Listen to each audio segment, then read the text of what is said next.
My name is Jenny Brandon. I'm an animal communicator and for animals and their people too. And this is my friend Bee. She is a foster horse from Gate Rescue that we are working with right now, rehabbing. So we ended up having to fully restart her. So this is a video of a little bit of progress, a little bit of the process, and just kind of checking in to see how things are going and just share what this looks like. So she's been with me now for 2 years, and when she arrived, she was pretty scared. The problem was, if you know anything about nervous system responses, that is going to be a hot seat today. If you know anything about nervous system response, stress response, you may have heard of fawn. There's fight, flight, and freeze, and there's actually a total of 5 now, but fawn is one of those. And she is a classic example of fawning. Flies are bad today. This seat is going to be so hot. Maybe if I rub it, it'll be better. Whatever that's worth. Maybe one of those like cooling things. So I don't really love how she's got me here. The saddle is, I don't know if you can tell, a little too far away from me, actually. I could make this work, but I'm also trying to be really particular with her. I like how relaxed she is. I like how she's pretty much steady right now. She's not wiggling around, and her head is dropping. This is probably one of the lowest head positions I've seen on her at the mounting bucket, as it were. But I'm gonna take this and we're gonna reset, because I'm not, like I said, I don't love how far away she actually scooched a little past the bucket. And I want her to understand that there's a particular location that I want her. I want her right to the bucket with the saddle. But you'll see that she's bringing me the saddle. So we spent a lot of time, oh my honey, you're still shedding so bad. We spent a lot of time, probably 4 or 5 sessions, being very particular about mounting and where she was in relation to me on the bucket. She's a whopping 14 2.5, so I don't have to struggle very much, which is helpful. Oh man, this is so hot. All right, can we do one more, like a half more forward? Oh, so lovely. Now she stepped what felt like a way, which is actually a really comfortable distance for me, and she's nice and base wide in the back. I love it. So her ears are on me, her head is still a little up, but her eye is relaxed. So we're gonna go ahead and we're gonna take it. So I'll put my foot in the stirrup, check in with her a second, attempt to cool the saddle off by rubbing it for whatever that's worth. And then we're gonna go ahead and mount. I give her a couple seconds, and then I go ahead and swing over. For her to not walk off upon mounting is nothing short of miraculous. So it gives me a chance now to settle in my seat and make sure that I am organized. I'm gonna turn on my riding workout again, even though we're gonna go nowhere. It's all right. So this is amazing. In addition to not walking off, she's also figuring out her own balance a little bit. I'm not feeling nearly as much rocking and rolling underneath me as I was feeling when we first started working. And I like that I can just sit here and straighten my reins out. She's swatting flies, but that's okay. So this is wonderful. Isn't this how everybody wants to mount? To be able to be this relaxed when they mount? This is the whole goal, right? It's not hard to teach, but it takes persistence and patience, as well as actually stopping to go through the steps. So if you rush it, it doesn't work. So what we are working on, you'll notice her butt's taped. That is to help visualize her pelvis better and see just exactly how much it's moving. Because when she walks, she is extremely unstable. And so our goal is to help stabilize her. So one of the tricky things is that I don't get out of her way. So I remain stable in my own seat. And as a result, she has to figure out how to organize around me, which means she has to figure out how to move in balance. That's something she's never done in her 22 and a half years of her life. So I'm going to go ahead and ask her to move forward. I have no interest in controlling her direction. What I am interested in is her balance.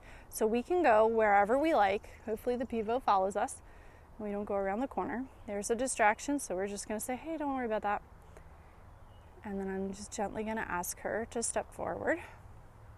And we got a little squidge, but not really. Oh, that's lovely. That neck drop is really nice, and I am definitely feeling a lot more underneath me than I have been. Let's not go around the corner, honey bunny. You cannot go into the shed. There's the neck stretch. I don't know if you can see it past the corner with the camera. So very carefully, I'm going to ask her to swing to the side. There are lots of little neck stretches. She's probably making a beeline for the shed, honestly. Okay, but we have to go back around this way. There we go. That was messy. That's okay. But I have so much more movement than I had before. So that's telling me beginning to figure out how to really push from back there, engage, and actually use her hindquarters for braking. That's probably one of the longest walks we've had. And that was fantastic. And it's followed by a lick and chew. Perfect. You're so good. We'll give her a little scritch for that. Perfect is her word. And there's a nice sigh too. I love it. All right. So I'm going to ask her to step forward again. So she really has to think this through. So I'm just waiting. That was a little bit of movement, but not really a lot. So we're going to ask again. There's some imbalance. And there it comes. So her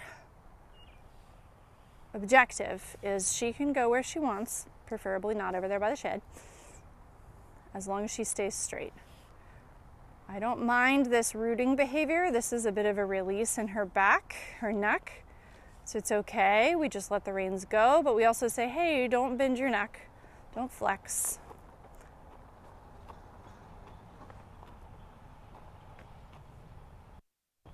This is brings me back to the bucket. We alternate between going to the post, which is where the camera is. Sometimes I try to go visit Storm at the hay feeder. So we're going to ask again.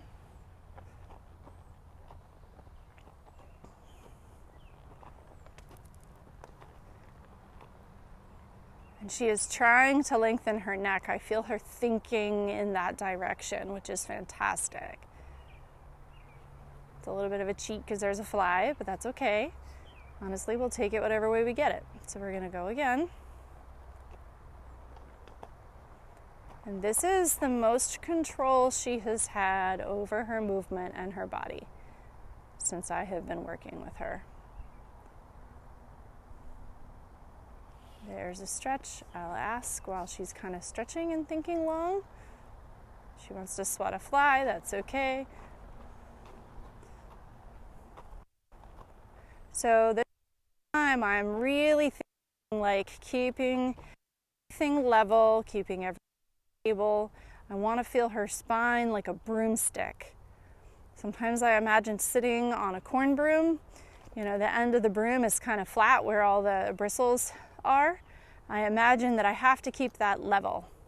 That's the goal. Right now she's rolling me up on the right side, so I'm just really sinking weight into that right side. If it doesn't release, I might have to actually scooch over there to load it enough.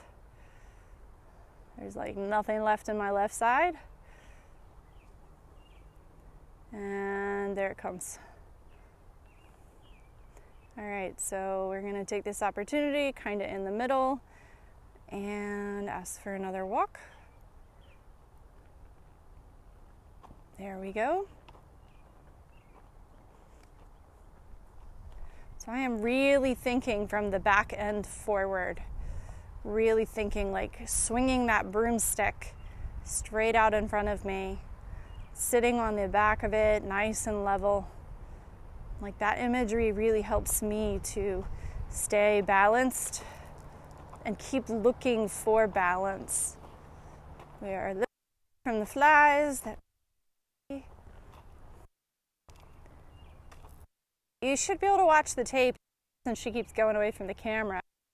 You see how much movement there is in the tape. I forgot to tape Storm before I rode today, but eventually I'm going to tape him too, and you'll be able to see how much movement there is, or how little movement he has compared to her. She is gated, which kind of predisposes her to excess movement. She's like a hypermobile jointed person, which is me. All right, we're rolling up on the right again, so really releasing that side down into there. And there's a little shift. And she's kind of working on coming back up, but not yet.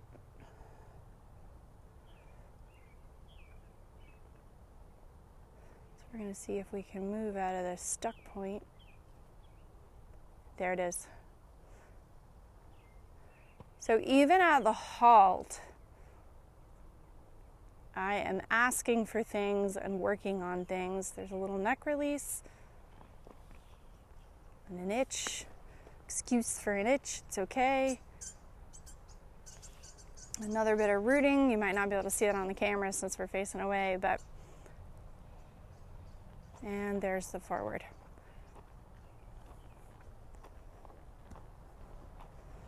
So yeah, really keeping that broomstick very straight, very level. Like that's the thing that I have to keep going back to. So however good or not good I'm doing at the moment, you can't see the amount of work that's going on internally because there's so much more going on internally. Nice sigh, perfect. So much more going on internally than you can visualize externally, both for her and for me. Like this is like walking on a 2-inch wide balance beam for an hour, right? Like, it is a huge amount for her and for me. Little bit, so I can take that and say, sure, go. That's fine.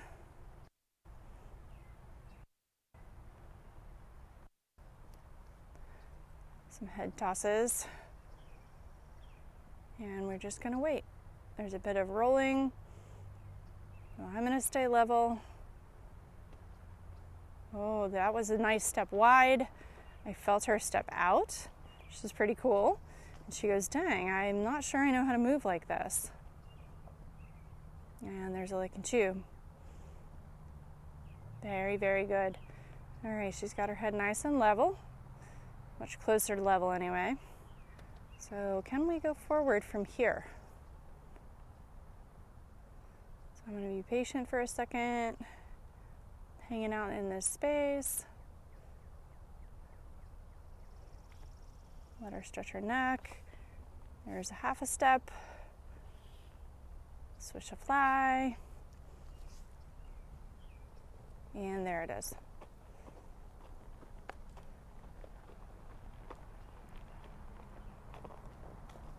Very, very nice. Lovely. Ooh, goodness. Buggies. All right, here we go again.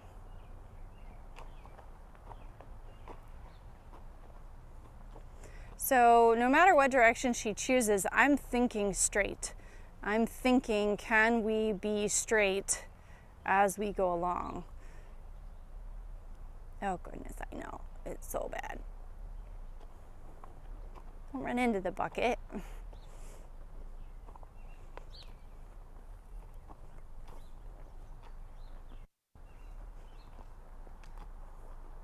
This is good. My abs are on fire. Like, everything is screaming, holding my own position nice and steady.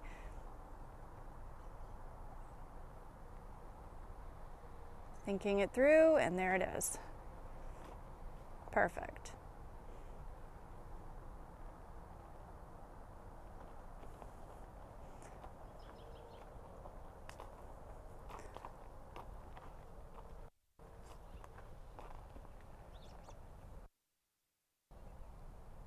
So there's always a pattern that they have. They'll pick kind of a pattern they do the best where they don't. And so that's part of why you're noticing her back around to the same places. Each sort of have the same length of walk each time we go somewhere. Nice neck stretch in motion. Look at that. Woohoo! Oh my goodness. You're on fire today, sweet pea. So good. I know bugs are bad. Bugs are bad. You're doing good. All right, let's straighten back out. So we can go.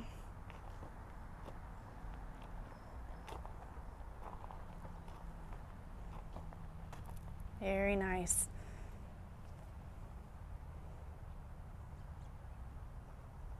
And a lick and chew. Perfect. 12 minutes. Let's see if we can get to 20 at least.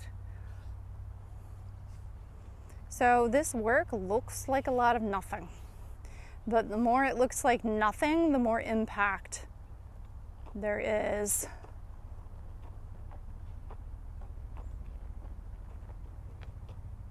Very nice. And she's really rolling me down on the right now instead of up on the right. So that's interesting. We've reversed that bend a little bit. So let's see what comes of that. We have a helicopter visitor here for a second. Don't think that'll affect the audio, but I feel like I have to talk louder over it. She actually kind of chose to keep walking of her own accord there. Knocked me just a little bit out of balance, but that's okay.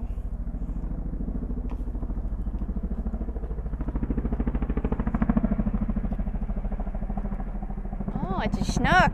Very cool. I thought it sounded like that.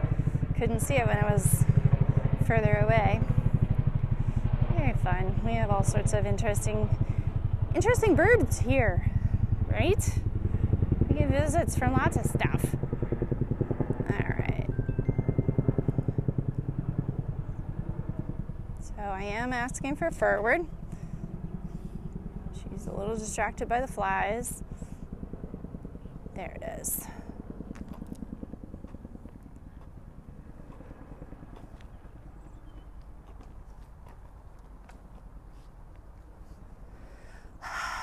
Very nice sigh. I always take a moment to sigh when they do because I figure I'm probably holding my breath a little bit more than I need to be.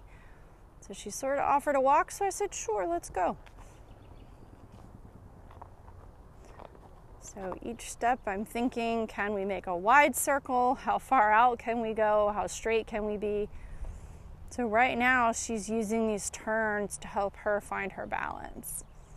It's also interesting to me that she's turning right because the one thing they told me when she came was that she had a sticky right hip, which in general means that her right hind is her weaker hind leg. So we're going to ask again. Very good. Nice long neck again. Oof. You're on fire, baby girl. And again, with a long neck, there's a lot of lift behind me all of a sudden. Oh man, these are the best steps she's taken. Best steps we've had in all of our rides, in all the work she's done. So I stop and check in with myself for a second, resettle in the saddle a little bit, and we're gonna go. So we ask, we wait. There it comes. So that's the thing. We have to think about our movement before we move, right? And when we've developed a habituated pattern, we become completely unaware of that thought process, right? It just disappears because we don't know that it's happening anymore. It becomes automatic. The problem is when we're not in balance, that thought pattern isn't helpful anymore because it's keeping us out of balance and not using the muscles that help us coordinate. So when she came to me, obviously she came with the caveat of the sticky right hip, but she was very upside down, so dropped back, high-headed, very worried and anxious, very reactive. overreactive to things that really shouldn't have mattered, like, handling the muck fork and mucking around her, or, simple things like that. She could overreact to gestures, swatting a fly even, could elicit a reaction from her in a negative way. So to say all that about her now when you see her, that's pretty counterintuitive. There's another lick and chew. And her ears are locked on me this whole time, which is great. So she is absolutely paying deep attention to what we're doing in this process, and she's putting a ton into it, even though it looks like nothing. So I'm literally scrambling her brain at the moment. I'm telling her, you need to walk, but you can't do it like you've always done it your whole life. So this is a little bit of like, it's the same experience as, say, breaking your leg and then having to figure out how to walk with crutches or even a mobility scooter or with a giant boot on. Like, suddenly the simple act of walk, your brain says, let's walk, can't be done the way you've always done it. The difference is this is to the positive side of balance and coordination and not the negative side of being injured or lame. People being lame, human lameness.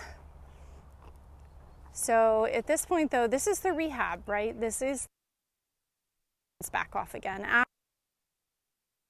Big. We have to relearn again how to do those normal tasks. And part of the problem is that we develop a pattern when we are not in balance. We develop a pattern, and when we have to go get back in balance, that pattern is suddenly really ingrained. And when you have a pattern interrupt, like me not getting out of her way when I ask her to move, it becomes very difficult. So that's part of why she stops so frequently. She's like, I really just don't know how to do this. I never learned how to do this. I don't understand how to coordinate my body to do what I need to do. And the very interesting thing was when we first started working with her riding wise, that was a fly swat, but I feel a lot more butt underneath me all of a sudden. So we'll take that happy little fidget. But what was fascinating is when we started working with her, she did not know. So as I said, when she stood at the mounting block, that was impressive because she didn't know how to not move off when you first mounted. She was very reactive and would instantly go as soon as your leg was mostly over the saddle. And so what we discovered when we were actually able to get her to stop moving long enough is that she did not know how to be asked to go forward, let alone with a rider who wouldn't get out of her way and let her just do her old habits. That felt great. How are we doing here? Ooh, 1959. I think that's it. I think that's a great ride.